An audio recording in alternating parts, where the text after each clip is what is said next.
তো ভাই জাস্ট কল্পনা করুন যে মানুষদের জায়গাটা যদি বাঁদররা নিয়ে নেয়, মানে মানুষদের সব ক্ষমতা বাঁদররা পেয়ে গেছে, তারা কথা বলতে পারছে, তারা মানুষের মতো চিন্তা করতে পারছে, তবে মানুষরা অর্থাৎ যে ক্ষমতার জন্যই আমরা সব থেকে ডমিনেন্ট পিসিস, সেই ক্ষমতাগুলোই আমরা যদি হারিয়ে ফেলি, চিন্তা করার ক্ষমতা, কথা বলার ক্ষমতা, তাহলে ব্যাপারটা কেমন হবে, সেই দুনিয়াটা কেমনই বা দেখতে হবে। ওয়েল, এই অদ্ভুত কথাগুলো শুনে আপনার মাথায় একটাই প্রশ্ন আসবে যে ওয়াই অ্যান্ড হাউ, বাদরেরা কেনই বা জায়গা নেবে আমাদের এবং কিভাবে নেবে। ওয়েল, এই ঝামেলাটা অনেক বছর আগে শুরু হয়েছিল যখন মানুষেরা অ্যালঝেইমার্স রোগের ওষুধ তৈরি করতে গিয়ে একটা ভুলবশত ভাইরাস তৈরি করে ফেলে, যে ভাইরাসটা মানুষদের থেকে তাদের সেই ক্ষমতা, সেই শক্তিটা নিয়ে নেয় এবং কিছু শিম্পাঞ্জিদের উপরে যে ওষুধগুলো এক্সপেরিমেন্ট করা হচ্ছিল তারা সেই ক্ষমতাগুলো পেয়ে যায়, অর্থাৎ মানুষদের মতন চিন্তা করা, কথা বলা ইত্যাদি।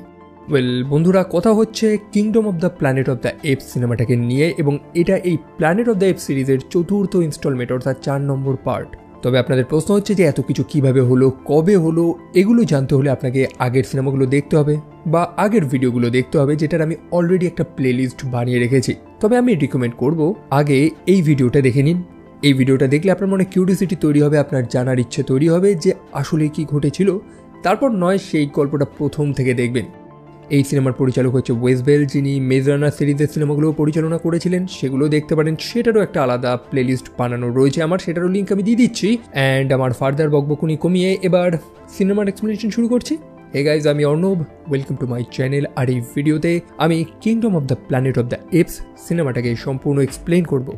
সো সিনেমার শুরুতে যে সিনটা দেখায় এটা প্রায় 300 বছর আগের, যখন সিজার মারা যায়। এখন প্রশ্ন হচ্ছে যে কে এই সিজার? সিজার হচ্ছে সেই প্রথম শিম্পাঞ্জি যে সেই ভাইরাসটা ইনফেক্ট হয়েছিল, অর্থাৎ যার উপরে মানুষেরা প্রথম এক্সপেরিমেন্টটা করেছিল। তবে সিজার কিন্তু অন্যান্য শিম্পাঞ্জিদের মতন না।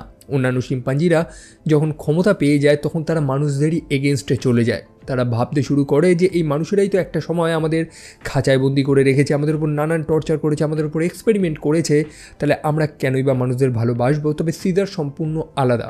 সে মানুষদের ভালোবাসত, সে চেয়েছিল যে মানুষেরা এবং এপসরা এই গোটা দুনিয়াতে কোএক্সিস্ট করুক, একসাথে বসবাস করুক। তবে পরবর্তীকালে একটা বড় কনফ্লিক্ট হয়। যাই হোক, যেহেতু সিজার এই প্রত্যেকটা এপসকে একত্রিত করেছিল, সিজারের সেই পুরনো ডায়লগ এপ স্ট্রং টুগেদার, তার ভালোবাসা, তার নেতৃত্বে সেই অন্যান্য এপসরা শান্তি জয়ের এক চরম শিখরে গিয়ে পৌঁছায়। তবে সিজার তো মারা গিয়েছিল, যেটা আমরা দেখেছিলাম আগে। সেখানে আমরা একটা চিহ্নও দেখতে পাই, সেটা হচ্ছে একটা গ্রুপের চিহ্ন, যে গ্রুপটাকে বলা হয় অর্ডার অফ সিজার, অর্থাৎ সেই মানুষগুলো যারা সিজারের বাণীগুলোকে চারিদিকে ছড়ায়, সিজারের মতবাদে বিশ্বাস করে, মোটমাট সিজারের দলে। তবে সময় তো পেরিয়ে গেছে, প্রায় 300টা বছর এখন পেরিয়ে গেছে। বর্তমানে এই এপসগুলো কি ঠিক তেমনই আছে যেমনটা সিজার তাদের হতে বলেছিল? ওয়েল, এই স্থানটা হচ্ছে লস অ্যাঞ্জেলেসের একটা রুলস। বিল্ডিংগুলো পরিত্যক্ত শ্যাওলা পড়ে গেছে এবং সেখানে আমরা 3টে শিম্পাঞ্জিকে দেখতে পাই। এই গল্পের মেইন ক্যারেক্টার অর্থাৎ নোয়া, বাই দ্য ওয়ে নোয়ার মুখটা অনেকটা সিজারের মতনই। যাই হোক, নোয়ার সাথে রয়েছে তার 2 বন্ধু আনিয়া এবং সোনা। তারা গেছে ইগলের ডিম জোগাড় করতে। অ্যাকচুয়ালি তাদের একটা ক্ল্যান রয়েছে, ইগল ক্ল্যান। যেমনটা আমরা জানি যে আগেকার দিনে মানুষদেরও আলাদা আলাদা গোষ্ঠী ট্রাইব ছিল, তেমনি এই শিম্পাঞ্জিগুলোরও আলাদা আলাদা ট্রাইব রয়েছে এবং এদের মধ্যে ঝামেলাগুলো রয়েছে। সো এই ইগল ক্ল্যানের এপসগুলো ইগলের ডিম চুরি করে, তারপর সেটা থেকে যে পাখিটা বেরোয় সেটাকে পোষ মানায়। সো এরকমভাবেই তারা ইগলের ডিম চুরি করতে গেছে। তবে একটা বাসায় সে মাত্র 3টে ডিম খুঁজে পায়। তো অবশ্যই রয়েছে তো 3জনের 3টে ডিম, তবে না, তাদের কিছু রুলস রয়েছে। তারা সেই বাসা থেকে প্রত্যেকটা ডিম চুরি করতে পারবে না, অন্তত একটা ডিম তাদেরকে রেখে যেতে হবে। তারা যদি এরকমই প্রত্যেকটা ডিম চুরি করে নেয় তাহলে ইগল আসবে কোথা থেকে? তো নোয়া সেখানে স্যাক্রিফাইস করে এবং তার 2 বন্ধুকে বলে যে তারা 2টো ডিম নিয়ে নিক। যদিও তার মনটা খারাপ, তবে সে অনেক ভালো এবং কিছু সময় পরেই সে আর একটা ইগলের বাসা দেখতে পায়। নোয়া তো একদম মনস্থির করেই নিয়েছে যে সে খালি হাতে বাড়ি ফিরবে না। তবে সেই বাসাটা অনেক উঁচুতে এবং নোয়া তখন তার এনার্জি, তার এজিলিটির পরিচয়টা দেয়। অন্যান্য এপসরা যে কাজটা করতে খুবই ভয় পায়, তবে নোয়া সেটা করে দেখায় এবং সে ফাইনালি একটা ডিম জোগাড় করেই নেয়। তো এরপরে তারা তাদের ঘোড়ায় চেপে তাদের বাসস্থানে ফিরছে। তবে সেই মুহূর্তে তারা যেন কিছু একটা লক্ষ্য করে, কিছু না বরং কাউকে একটা লক্ষ্য করে, আর সেটা আর কেউ না, সেটা একটা মানুষ ছিল।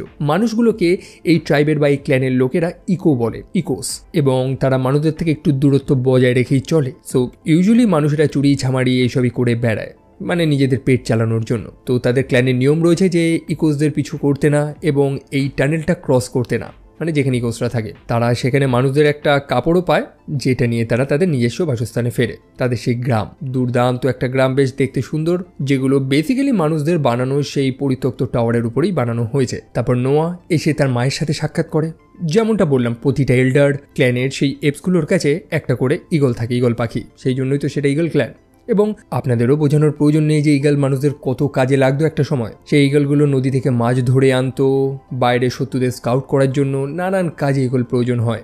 নোয়া তারপর তার মা, যার নাম হচ্ছে ডার, তার সাথে সাক্ষাৎ করার পর চলে যায় তার পিতার সাথে সাক্ষাৎ করতে, যার নাম হচ্ছে কোড়ো। সো সেখানে নোয়ার অনেক প্রশংসা হয়, কারণ সে সেই উঁচুতে উঠে একটা বাসা থেকে ডিম চুরি করে এনেছে। তার অ্যাজিলিটি, তার এনার্জির প্রশংসা করা হয়।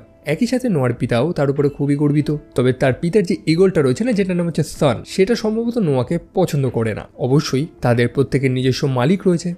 তো রাতের বেলা নোয়া সেই স্থানটা পাহারা দিচ্ছে যেখানে মাছ টাছ রাখা হয়েছিল। অবভিয়াসলি সেগুলো তাদের ফুড সোর্স। তবে সেই স্থানে সেই মেয়েটা, মানে একটা মানুষ লুকিয়েছিল, যাকে নোয়া সেই আগে জঙ্গলটাতে দেখেছিল। নোয়া মনে করছে যে এই ইকোসগুলো হয়তো খাবার চুরি করতেই এসেছে। তো সেই মেয়েটা নোয়াকে ধাক্কা মেরে জঙ্গলের মধ্যে তো ঢুকে যায়, যার ফলে নোয়ার কাছে যে ইগলের ডিমটা ছিল তার, সেটা ফেটে যায় সেই ধাক্কার কারণে। তবে এখন সমস্যা হচ্ছে যে নোয়া কি করবে, সেই ডিমটা তো ফেটে গেছে। তাদের সিজনও শেষ হয়ে আসছে। সিজন বলতে যেমনটা বললাম, তাদের কিছু নিয়ম রয়েছে, কিছু সময় মেনটেন করতে হয়, যে এই সময় থেকে এই সময়ে ডিমটা ফুটে বাচ্চা বের হবে। তাদের একটা রিচুয়ালস করতে হয়, যেটার সাহায্যে একটা এপ এবং একটা ইগলের মধ্যে একটা বন্ডিং তৈরি হবে, একটা সম্পর্ক তৈরি হবে। তো তাদের বেশ কিছু নিজস্ব নিয়মকানুন রয়েছে। তো অবশ্যই নোয়ার হাতে তো সময় নেই, তার একটা ডিম লাগবে, কারণ তার কাছে যেটা ছিল সেটা তো ফেটে গেছে। সেই কারণে সে রাতের বেলা চলে যায় সেই জঙ্গলের উদ্দেশ্যে আর একটা ডিম জোগাড় করার জন্য। তবে তার রাস্তায় সে কিছু অদ্ভুত জিনিস লক্ষ্য করতে পারে। সেই স্থানে যে পাহারা দিচ্ছিল তাদেরই একজন লোক, সে আহত, তার পিঠে কেউ ছুরি মেরেছে। কে মেরেছে তাহলে? নোয়া লুকিয়ে পড়ে এবং দেখতে পায় যে অন্যান্য এফজের একটা গ্রুপ ঘোড়ায় চেপে সেই স্থানে আক্রমণ করেছে। নোয়া তৎক্ষণাৎ ফিরে যায় তার নিজের গ্রামে সবাইকে সাবধান করার জন্য। তবে ততক্ষণে অনেক দেরি হয়ে গেছিল। সেই এপসগুলো সেই গ্রামে আক্রমণ করে দিয়েছে এবং নৃশংসভাবে অন্যান্য এপসদের হত্যা করছে, তাদেরকে বন্দি করছে, তাদের বাড়িঘর ভেঙে দিচ্ছে, জ্বালিয়ে দিচ্ছে। সেই এপসগুলো, মানে যারা আক্রমণ করেছে, তাদের হাতে এক টাইপের অস্ত্র ছিল, এক টাইপের স্টিক, যেটা দিয়ে তারা ইলেকট্রিক শর্ট দিচ্ছে। অবভিয়াসলি মানুষদেরই কোনো বানানো অস্ত্র, যেটাকে তারা ব্যবহার করার কায়দাটা জেনে গিয়েছে। সেই এপসগুলো যারা আক্রমণ করেছে তাদেরকে নেতৃত্ব দিয়েছিল সিলভা নামক আরেকটা গরিলা, যে যথেষ্ট শক্তিশালী, মানে তার সাথে কেউ লড়ে পারছে না। সে তার লোকেদের আদেশ দিয়ে দেয় যে বাকি এপসগুলোকে বন্দি করে নিয়ে যেতে হবে তাদের বসের কাছে। তাদের বসের নাম হচ্ছে প্রক্সিমাস। তবে তখন সিলভা লক্ষ্য করে যে আর একটা এপ উঁচুতে সেই টাওয়ারে চড়ছে, যেটা আর কেউ নয়, সেটা হচ্ছে নোয়া। নোয়া যাচ্ছে তার পিতার কাছে। সিলভা সেটা দেখে সেখানে গিয়ে পৌঁছায় এবং শুরু হয় সেখানে চরম লড়াই। তবে যেমনটা বললাম, সিলভা একটা গরিলা, তার গায়ে প্রচুর জোর। স্বাভাবিকভাবেই সে নোয়ার পিতা অর্থাৎ কোড়োকে হত্যা করে ফেলে এবং নোয়া কিছুই করতে পারে না। পরের দিন সকালবেলা নোয়ার হুঁশ আসে। সম্পূর্ণ স্থানটা খালি, সবকিছু জ্বলে গিয়েছে, ছাই হয়ে গেছে এবং সেই ছাইয়ের মাঝেই তার পিতার লাশটা পড়ে রয়েছে। নোয়া তার পিতাকে কবর দেয় এবং তার পিতার যে ইগলটা ছিল, যার নাম হচ্ছে ইগল সান, সেটাকে ফলো করা শুরু করে। সেই পাখিটা সম্ভবত তাকে সেই লোকেশনটা দেখাতে পারবে যে তার গ্রামের লোকেদের সেই বাকি এপসগুলো কোথায় ধরে নিয়ে গেছে, এবং সেটারই খোঁজে সে যাচ্ছে। তার যাত্রা পথে মাঝখানে সেই টানেলটা পড়ে, যেটাকে তার পিতা এবং অন্যান্য এল্ডাররা ক্রস করতে বারণ করেছিল, কারণ সেই ওপারে নাকি মানুষেরা অর্থাৎ ইকোসরা থাকে। তবে নোয়াকে এখন সেই আদেশ মানলে তো আর চলবে না, কারণ আর কেউ নেই তাদের গ্রামের। নোয়া চলে যায় তার সঙ্গী তার পরিবারকে বাঁচানোর জন্য। তো পায়ের ছাপ অথবা অন্যান্য এপদের ফেলে রাখা জিনিস ইত্যাদি জিনিস ট্র্যাক করতে করতে নোয়া এগোচ্ছে। সেই পরিত্যক্ত লস অ্যাঞ্জেলেস শহর জঙ্গলের মতন হয়ে গেছে। সেখানে নোয়া একা রাতটা কাটায় এবং পরের দিন সকালবেলায় সে তার চোখের সামনে সেই পাখিটাকেই দেখতে পায়, ইগল সান অর্থাৎ তার পিতার সেই ইগলটা। নোয়া সেই পাখিটাকে কয়েকবার পোষ মানানোরও চেষ্টা করে, তবে অবভিয়াসলি একটা পাখির সাথে বন্ড করা তো অত সহজ না। প্রতিবার সেই পাখিটা তাকে খোঁচা মেরে চলে যাচ্ছে। সো এরকমই যেতে যেতে নোয়া একটা স্থানে লক্ষ্য করে যে ধোঁয়া বেরোচ্ছে। সে খুবই কিউরিয়াস, মনে সন্দেহ হয়। সে হাতে সেই লাইটনিং স্টিকটা নিয়ে বেরিয়ে পড়ে। অ্যাকচুয়ালি সেই শত্রুরা যে অস্ত্রগুলো ব্যবহার করছিল না, সেরকম একটা সে পেয়ে সেটাই সে ব্যবহার করছে। সো সেই ধোঁয়ার খোঁজ করতে করতে নোয়া বেচারা একটা ফাঁদে পা দিয়ে দেয়। সেই পাহাড়ের নিচে একটা গুহার মতন স্থানে গিয়ে সে পড়ে যায়। তবে সেখানে একটা ওরাং ওটাং ছিল যে অবশ্যই নোয়ার শত্রু না, বরং সে খুবই ফ্রেন্ডলি। নোয়া বুঝতে পারে যে সেই ওরাং ওটাংটা তাকে সাহায্য করারই চেষ্টা করছে এবং তার যে গ্রাম বা তার যে প্রিয়জনরা ছিল তাদের উপরেও আক্রমণ হয়েছে। একই সাথে সেই ওরাং ওটাং, যার নাম হচ্ছে রাকা, সে হচ্ছে একটা স্কলার, যথেষ্ট শিক্ষিত, মানুষদের বানানো বইগুলো থেকে সে যথেষ্ট জ্ঞান অর্জন করেছে এবং সে খুবই ইন্টারেস্টেড নোয়াকেও সেই পৌরাণিক শিক্ষাগুলো দেওয়ার। তবে নোয়া সেগুলো জানতে তেমন উৎসুক না, কারণ তার ফার্স্ট প্রায়োরিটি হচ্ছে তার নিজের পরিবার, অর্থাৎ তার মা, তার বন্ধুদের বাঁচানো। নোয়া তখন সেই রাকার থেকে সিজার নামক সেই পুরনো এপসটার কথাটা শুনতে পায়। নোয়া একেবারে অবাক যে গতকাল যে এপসগুলো আক্রমণ করেছিল তার গ্রামে, তারাও সেই সিজারের কথাই তো বলছিল, মানে সিজারের জয় জয়কার করছিল। অন্যদিকে এই রাকা, সেও সিজারের প্রশংসা করছে। তো কে এই সিজার?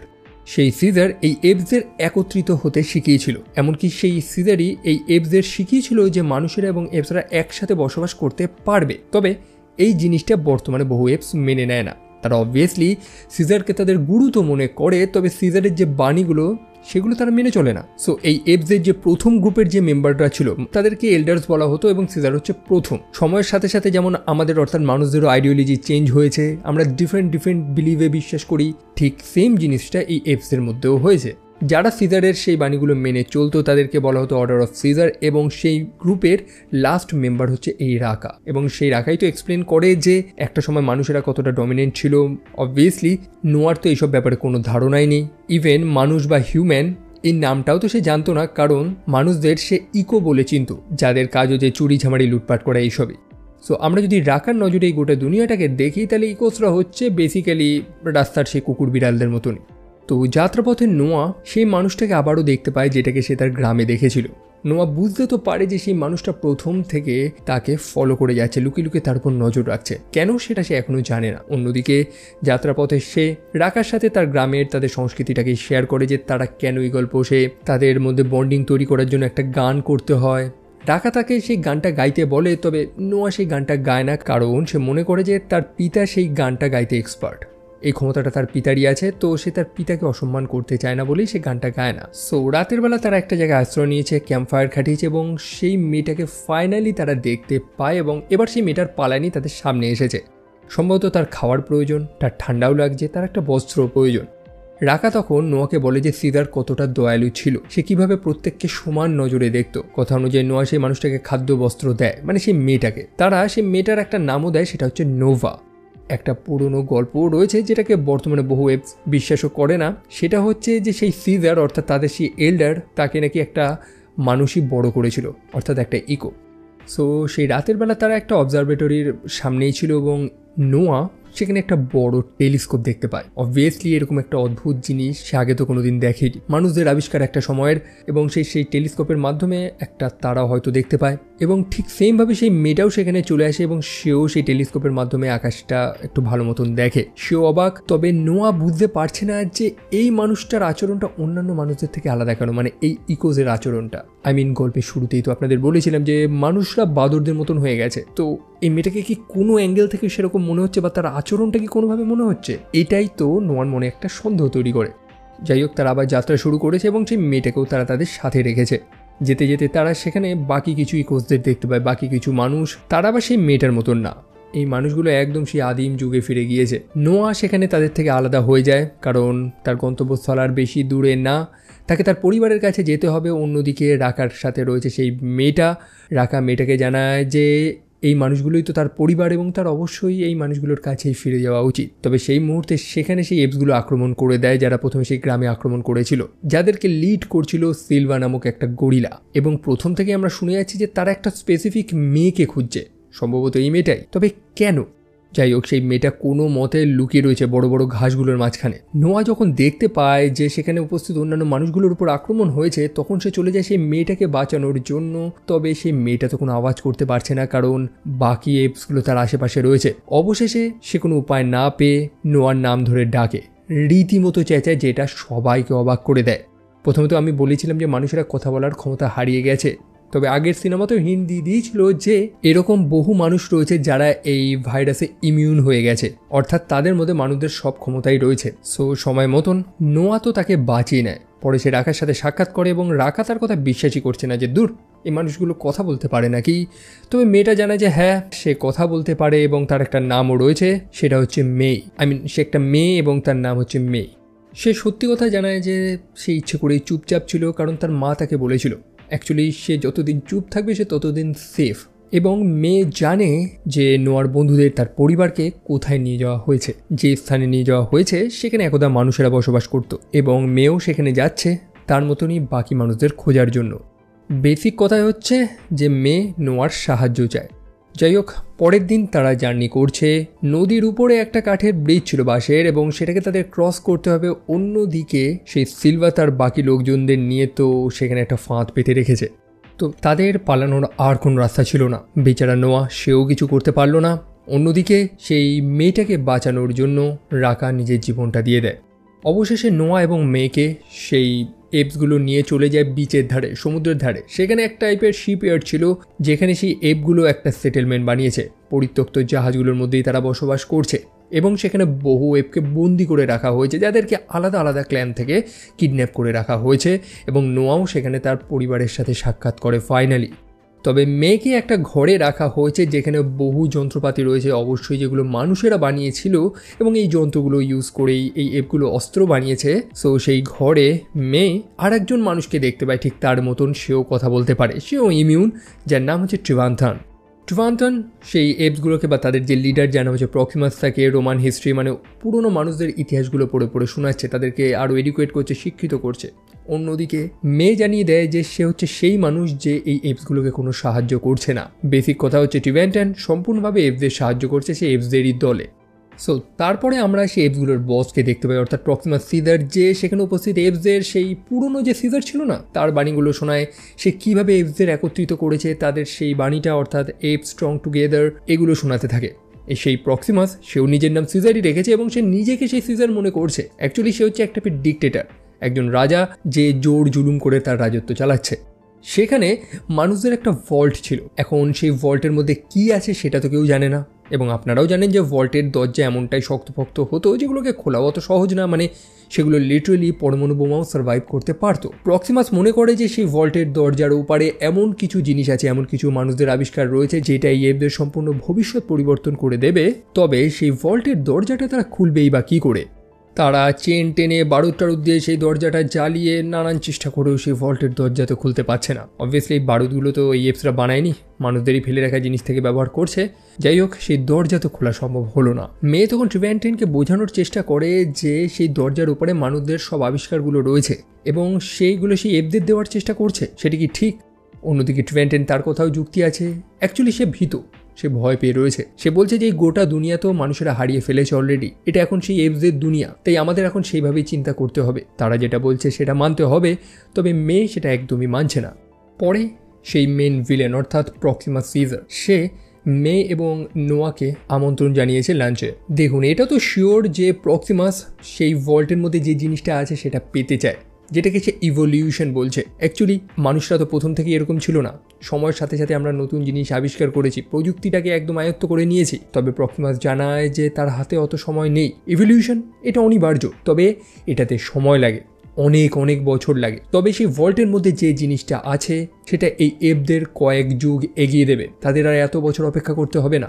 একই সাথে প্রক্সিমাস সে তো অমরও না, সে জীবিত থাকতে থাকতে সেই প্রযুক্তিটা পেতে চায়। আমরা এটাও জানতে পারি যে মেয়ে নামক সেই মেয়েটা অনেক কিছু লুকিয়ে রেখেছে। অ্যাকচুয়ালি নোয়া এবং বাকি এপদের সাথে সাক্ষাৎ করার আগে সে অন্যান্য কিছু মানুষদের সাথে ছিল যাদেরকে এই প্রক্সিমাসের এপরা হত্যা করে ফেলেছিল। তাদের কাছ থেকে সে একটা ম্যাপও পেয়েছে। সেই প্রথম থেকেই দেখছিলাম না যে এই এপগুলো একটা মেয়েকে খুঁজছে, সম্ভবত সেই মানুষদের গ্রুপটা থেকেই মেয়েটা পালিয়েছিল। তবে সেই এপগুলো হিউম্যান ভ্যালুস বুঝতে পারেনি, তারা বুঝতে পারেনি যে মানুষেরা তাদেরকে কি কি দিতে পারবে। তবে প্রক্সিমাস জানে, সেই কারণে সে মেয়ে এবং নোয়ার থেকে সাহায্য চাইছে। সে নোয়ার থেকে কেন সাহায্য চাইছে? নোয়া হচ্ছে স্মার্ট, স্কিলফুল, যে খবরটা সে পেয়েছে। এমনকি সেই ইলেকট্রিক স্টাফগুলো ছিল না যে সেই লাঠিগুলো, সেরকম একটা জিনিস আমরা নোয়ার হাতেও দেখেছি। সেই স্টাফ যেটা খারাপ হয়ে গেছিল, নোয়া সেটাকে ঠিক করে নিজের থেকে ব্যবহার করছিল। তো এরকমই স্কিলফুল কিছু এপদেরও প্রয়োজন তার। একই সাথে প্রক্সিমাস নোয়াকে মগজধোলাই করতে থাকে যে যেভাবেই হোক এই মানুষদের বিশ্বাস করতে না। একটা সময় এই মানুষরা এই এপদের খাঁচায় বন্দি করে রাখতো এবং প্রক্সিমাস আবার সেই খাঁচায় বন্দী হতে চায় না। সেই ভল্টের মধ্যে যে প্রযুক্তি রয়েছে সেটা মানুষদের হাতে আসার আগে তার হাতে আসা প্রয়োজন। যুগ পাল্টেছে, নতুন রাজত্ব তৈরি হবে, এপসদের দুনিয়া এখন এটা। বেসিক কথায় সে মানুষদের সম্পূর্ণভাবে ধ্বংস করে দিতে চায়। তবে সিজার এখন কি করবে? সে তো এই স্থানে বড় হয়নি, তাদের আলাদা ক্ল্যান ছিল, আলাদা গ্রাম ছিল, তাদের আলাদা সংস্কৃতি ছিল, তাদের ক্ল্যানটাকে ইগল ক্ল্যান বলা হতো। সে কি এই প্রক্সিমাসের দাসত্ব মেনে নেবে? তার মা তার বন্ধুরা তো মেনে নিয়েছে, তবে সে এটা মেনে নেবে না, সেই নিয়মটা মানতে পারে না। তার পিতা তাকে ভিন্ন জিনিস শিখিয়েছিল এবং সে তার পরিবারকে এখান থেকে মুক্ত করবেই। আর তখনই আমরা দেখতে পাই যে তার পিতার যে ইগলটা ছিল সেটা নোয়ার হাতে এসে বসে, অর্থাৎ সে নোয়ার বশ মেনে নিয়েছে। নোয়া লুকিয়ে লুকিয়ে মেয়ের সাথে সাক্ষাৎ করতে চলে যায়। নোয়া জানে যে সে মেয়েকে বিশ্বাস করতে পারবে না, তবে তাদের দুজনেরই লক্ষ্য এখন সেম। নোয়াকে এখান থেকে বেরোতে হবে এবং মেয়ে এখানে এসেছে কিছু একটা পাওয়ার জন্য, সেটা তাকে পেতে হবে। সেই ভল্টের মধ্যে কি আছে সেটা তো নোয়া জানে না। মেয়েকে প্রশ্ন করায় মেয়ে জানায় যে তার মধ্যে একটা বই আছে, যে বইটা মানুষদের সেই পুরনো ক্ষমতা অর্থাৎ কথা বলার ক্ষমতা ফিরিয়ে দিতে পারবে। সেটা নাকি একটা স্পেশাল বই, যদিও শুনতে জিনিসটা বড়ই অদ্ভুত। যাই হোক, সেই ভল্টে প্রবেশ করার একটা রাস্তা রয়েছে যেটা মেয়ে জানে, তবে সেটা সে একা করতে পারবে না। সেই কারণেই তো সে প্রথম থেকে নোয়ার সাহায্য চাইছিল। অন্যদিকে নোয়া চায় যে সেই ভল্টের ভেতরে যা জিনিস আছে সেটা সব কিছুই সমুদ্রের জল দিয়ে ভাসিয়ে দিতে, ধ্বংস করে দিতে। কারণ একটু আগে প্রক্সিমাস থেকে যে ভয়টা দেখিয়েছিল, প্রক্সিমাস যেভাবে গোটা দুনিয়াটাকে রাজ করতে চাইছে, সেই জিনিসটা সত্যি হরিফিক। যাই হোক, এবার প্ল্যানিং হচ্ছে। নোয়া তার বন্ধুদের একত্রিত করেছে, সেই বারুদগুলো চুরি করেছে যেটা দিয়ে তারা বোম বানাবে। নোয়া যথেষ্ট স্মার্ট এবং সে জানে যে কিভাবে তারের মধ্যে দিয়ে বিদ্যুৎ যায়, শক্তি যায়। এছাড়াও মেয়ে তাকে বুঝিয়ে দেয় যে কিভাবে এই বারুদগুলো দিয়ে বোম বানানো যায়, কিভাবে প্রচণ্ড চাপে এটা এক্সপ্লোড করে। নোয়া যথেষ্ট স্মার্ট, সে শিখতে চায় জিনিসগুলো। তাদের প্ল্যান হচ্ছে যে সেই বাঁধটাকে ধ্বংস করে দেওয়া, যে বাঁধটা দিয়েই তারা সমুদ্রের জলটাকে আটকে রেখেছে। জল একবার ভেতরে প্রবেশ করলে সেই ভল্টটাকে পুরো ভাসিয়ে দেবে সেটা। তবে টুভ্যান্টেন তাদের এইসব কাজ করতে দেখে নেয়। সে মেয়েকে বলতে থাকে যে তার কাছে একটা সুযোগ ছিল শান্তিতে বসবাস করার তার মতন, কিন্তু সে সেটা করেনি। টুভ্যান্টেন চলে যায় প্রক্সিমাসকে খবর দেওয়ার জন্য, আর তখনই মেয়ে তাকে হত্যা করে ফেলে। এবং এই দৃশ্যটা দেখে নোয়া এবং তার বন্ধুরাই অবাক হয়ে যায় যে অ্যাকচুয়ালি কি হচ্ছে। এটা তো একই প্রজাতি, তো এরা একে অপরকে কেন হত্যা করছে? অ্যাকচুয়ালি এদের প্রত্যেকের বয়স কম, সাদাসিধে, তবে পলিটিক্সটা এরাও বোঝা শুরু করছে। তো মেয়ের দেখানো সেই রাস্তা ধরে তারা ফাইনালি সেই ভল্টের পিছন সাইড দিয়ে এন্টার করে, ভেতরে প্রবেশ করে। চারপাশটা একেবারে নতুন এই এপসগুলোর কাছে। তবে মেয়ে জানে যে তাকে কি করতে হবে। যেমনটা বললাম যে তাদের যে গ্রুপটা ছিল তাদের কাছে ম্যাপ ছিল, তাদের কাছে জ্ঞান ছিল, নলেজ ছিল। সো মেয়ে তার কাজটা করতে চলে যায়। সেখানে একটা হার্ড ড্রাইভ ছিল হয়তো, যেটার মধ্যে প্রচুর ডেটা বা কিছু একটা ছিল যেটাকে মেন নিতে এসেছে, যেটা এখন তার প্রয়োজন। অন্যদিকে সেই ভল্টের চারিদিকে বাকি অ্যাপসগুলো অর্থাৎ নোয়া এবং তার বন্ধুরা ঘুরে বেড়াচ্ছে। তারা মানুষদেরই বানানো এক একটা করে জিনিস দেখছে যেগুলো সত্যি অবাক করার মতন, এবং বাচ্চাদের কিছু বই খুঁজে পায় যে বইতে তারা স্পষ্ট দেখতে পায় যে মানুষ এটা কীভাবে একটা সময় এপসদের খাঁচায় বন্দি করে রাখতো, শুধু এপস না, অন্যান্য প্রাণীদেরও। আমরা এটাও দেখতে পাই যে সত্যি সেই ভল্টের মধ্যে গোটা দুনিয়া চেঞ্জ করার মতন জিনিস ছিল। তার মধ্যে ছিল অস্ত্র শস্ত্র, কামান, যেটা প্রক্সিমাসের হাতে চলে আসলে সে সব কিছু জয় করে নিতে পারত। বেসিক্যালি সেটা একটা মিলিটারি ভল্ট ছিল। যাই হোক, মেয়ে তো যেটা খুঁজতে এসেছিল সেটা সে পেয়ে গেছে। এখন সে ভল্টের দরজাটা ভেতর দিয়ে ওপেন করে, তবে বাইরে প্রক্সিমাস অপেক্ষা করছিল। সে জানতো যে মেয়ে বড়সড় কোনো একটা প্ল্যান হয়তো করে রেখেছে এবং এটারই অপেক্ষা করছিল যে এই মেয়েটাই হয়তো সেই ভল্টের দরজাটা ভেতর দিয়ে খুলে দেবে, যে ভল্টের দরজাটা তার লোকেরা এতদিন ধরে খুলতে পারছে না। যাই হোক, প্রক্সিমাস একদিকে খুশি যে নোয়ার কারণেই সে এই ভল্টে প্রবেশ করতে পেরেছে, একই সাথে নোয়া একটা ভুল করেছে যে সে একটা মানুষকে বিশ্বাস করেছে, যেটা সে কোনোদিনই করতো না। তার শাস্তি তাকে পেতে হবে এবং নোয়ার বন্ধু অর্থাৎ সুনাকে মরতে হবে। তো যখনই একজন সৈন্য, একজন এপ সেই সুনাকে হত্যা করার চেষ্টা করে, তখনই মেয়ে একটা বন্দুকের গুলি মারে সেই এপটার বুকে, যাতে সে মারা যায়। অন্যান্য এপরা পুরো শকড, অন্যদিকে প্রক্সিমাস সে একেবারে চমকে গিয়েছে। সে মেয়েকে বলে দেয় যে সেখান থেকে চলে যেতে, সে ফ্রি, স্বাধীন সে। তবে তাকে বলতে হবে যে এরকম অস্ত্র সেই ভল্টের মধ্যে আরও কিছু আছে নাকি। যাই হোক, সুনা তো বেঁচে গেছে, তবে নোয়ার মনে ভয় রয়েছে। তাদের প্ল্যান ছিল সেই বোমগুলো বিস্ফোরণ করানো, যাতে সেই সমুদ্রের জল সেখানে প্রবেশ করে। তবে সেই স্থানে তো বাকি এপরা রয়েছে, নোয়ার পরিবারও তো রয়েছে। মেয়ে যদি সেটাকে এক্সপ্লোর করে দেয় কি হবে? তবে মেয়ে জানায় যে সেই যন্ত্র, সেই প্রযুক্তিগুলো সে এই এপদের হাতে তুলে দিতে পারবে না। সে তৎক্ষণাৎ সেই ডেটোনেটরটা প্রেস করে দেয়, মানে যে বোমের মতন তারা বানিয়ে রেখেছিল, এবং সেই বাঁধটা সম্পূর্ণ ধ্বংস হয়ে যায়। মেয়ে তো পালিয়ে গেছে, তবে সেই সমুদ্রের জল, সেই ঢেউ সেই ভল্টে প্রবেশ করেছে। বহু এপ সেখানে মারা যায়। তবে এই ইগল ক্ল্যান, তাদের একটা স্পেশালিটি রয়েছে যে তারা ভালো চড়তে পারে, উঁচুতে উঠতে পারে, এবং এই ইগল ক্ল্যানের প্রত্যেকে উপরে চড়াই করা শুরু করে। তবে সেই গরিলাটার কথা মনে আছে তো, সিলভা, সে নোয়ার উপর আক্রমণ করে। অবভিয়াসলি তার সাথে গায়ের জোরে তো সে পারবে না, তবে নোয়া সে খুব স্মার্ট এবং সে খুব ফাস্ট। চারিদিকে যখন সেখানে জল ভর্তি হয়ে গেছে, সেখানে নোয়া ছোটখাটো ফাঁকা থেকে বাইরে তো বেরিয়ে যায়, তবে সিলভা তার বড় আকারের জন্য একটা জায়গায় ফেসে যায় এবং জলে ডুবে মারা যায়। অবশেষে তারা ফাইনালি সেই ভল্টের একদম উঁচুতে চড়াও হয়েছে, যে স্থান থেকে তারা ভেতরে প্রবেশ করেছিল। ভেবেছিল তারা মুক্ত, কিন্তু প্রক্সিমাস এখনো জীবিত রয়েছে, যে লিটারেলি সবাইকে ভয় দেখিয়ে বাড়াচ্ছে এবং সে নোয়াকে পেটানো শুরু করে। প্রক্সিমাস বলতে থাকে যে এখন সবাই তার দাসত্ব পালন করবে, সে হচ্ছে এখানকার রাজা, তবে নোয়া অবশ্যই তার দাসত্ব মেনে নেবে না। সে ফাইনালি সেই গানটা করে যেটা তার পিতা পাখিদের সাথে করত, যেটার সাহায্যে তার ঈগলদের সাথে বন্ডিং করত। প্রথমে রাখা যখন তাকে সেই গানটা করতে বলেছিল তখন কিন্তু নোয়া সেই গানটা গায়নি, কারণ সে তার পিতাকে সম্মান করত। তবে এখন সে রিয়েলাইজ করে যে তার পিতার জায়গাটা এখন তাকে নিতে হবে। সে সেই গানটা গাওয়া শুরু করে। আমরা দেখতে পাই যে ঈগল ক্ল্যানের সেই ঈগলগুলো বাইরে উড়ে বেড়াচ্ছে, তারা একটার পর একটা এসে প্রক্সিমাসের উপরে আক্রমণ করা শুরু করে। অবভিয়াসলি এতগুলো ঈগলের আক্রমণে প্রক্সিমাস যথেষ্ট আহত হয় এবং সেই উঁচু থেকে নিচে পড়ে মারা যায়। পরে স্টার ঈগল ক্ল্যান ফিরে আসে তাদের আগের স্থানে। তারা নতুন করে তাদের গ্রামটা বানাচ্ছে এবং মেয়ে চলে আসে সেখানে তার সাথে সাক্ষাৎ করার জন্য। নোয়া ভাবতেই পারেনি যে মেয়ে তার সাথে সাক্ষাৎ করতে আসবে। নোয়া এটাও জানায় যে প্রক্সিমাস সত্যি কথাই তো বলেছিল যে একটা মানুষকে সে কখনোই বিশ্বাস করতে পারবে না, এবং সত্যি তো তাই। মেয়ে তো সেটারই পরিচয় দিয়েছিল। মেয়ের কাছে আমরা একটা বন্দুকও দেখেছিলাম, সম্ভবত সে নিজের আত্মরক্ষার জন্য এনেছিল, তবে সে সেটা চালায় না। নোয়া খুবই স্মার্ট এবং সে অনেক কিছু জানতে চায়। সে জানতে চায় যে রাকা তাকে যে জিনিসটা শিখিয়েছিল, যে মানুষেরা এবং এপরা একটা সময় নাকি একসাথে বসবাস করতো, এবং এটা কি সম্ভব। মেয়ের কথা শুনে আমরা এইটুকুনি তো বুঝতে পারি যে সে কখনোই এই এপগুলোকে মানুষদের জায়গায় মেনে নিতে পারবে না। তবে তারা একসাথে বসবাস করতে পারবে নাকি সেটা সে জানে না। এবং সিজারের সেই লোগোর পেন্ডেন্টটা যেটা রাকা নোয়াকে দিয়েছিল, সেটা নোয়া মেয়েকে দিয়ে দেয় এবং মেয়ে সেখান থেকে চলে যায়। তারপরে আমরা মেয়েকে দেখতে পাই তার কাছে সেই ড্রাইভটার মতন জিনিসটা ছিল, যেটা সে বেশ কিছু মানুষদের হাতে দিয়ে দেয়। যে মানুষগুলো একটা পরিত্যক্ত স্থানে, তারা কোয়ারেন্টিনে ছিল অ্যাকচুয়ালি এতদিন, মানে এই বাইরের দুনিয়ার সাথে সব কানেকশন তারা বিচ্ছিন্ন রেখেছে। সেই কারণেই হয়তো ভাইরাসটা তাদের মধ্যে ছড়ায়নি। যাই হোক, সেই ড্রাইভটা তাদের প্রয়োজন ছিল এবং যেটা সাহায্য নিয়েই তারা সেখানে উপস্থিত পুরনো স্যাটেলাইটগুলোকে রিঅ্যাক্টিভেট করে এবং দূরে থাকা অন্যান্য মানুষদের সাথেও কন্ট্যাক্ট করা শুরু করে।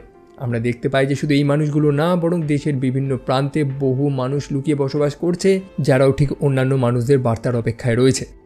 এটা দেখে তো আমরা বুঝতে পারি যে মানুষেরা সম্পূর্ণ হেরে যায়নি, এখনও একটা আশা রয়েছে যেখানে মানুষেরা নতুন করে সব কিছু আবারও শুরু করতে পারবে। তবে নোয়া সে কিন্তু যথেষ্ট স্মার্ট। মনে আছে তো সেই অবজারভেটরিতে সে একটা বড় টেলিস্কোপ দেখেছিল এবং সেখানে সে তার মাকে নিয়ে যায়। তারা সেই টেলিস্কোপের মাধ্যমে আকাশের তারাগুলো দেখতে থাকে এবং নোয়াকে দেখি সেও আকাশে তাকিয়ে রয়েছে, অন্যদিকে মেয়ে, তারা দুজনেই আকাশের দিকে তাকিয়ে রয়েছে। নোয়াকে দেখে স্পষ্ট বোঝা যায় যে এই এপগুলোর মধ্যে পোটেনশিয়াল রয়েছে, তারা মানুষদের মতন খুব শীঘ্রই শিক্ষা অর্জন করতে পারবে। নোয়া হচ্ছে একটা ফার্স্ট লার্নার, অন্যদিকে মেয়ে যে কখনোই এই এপগুলোকে মেনে নিতে পারবে না। তো ভবিষ্যতে কি হবে সেটা জানার জন্য হয়তো আমাদের পরবর্তী একটা পার্টের অপেক্ষা করতে হবে।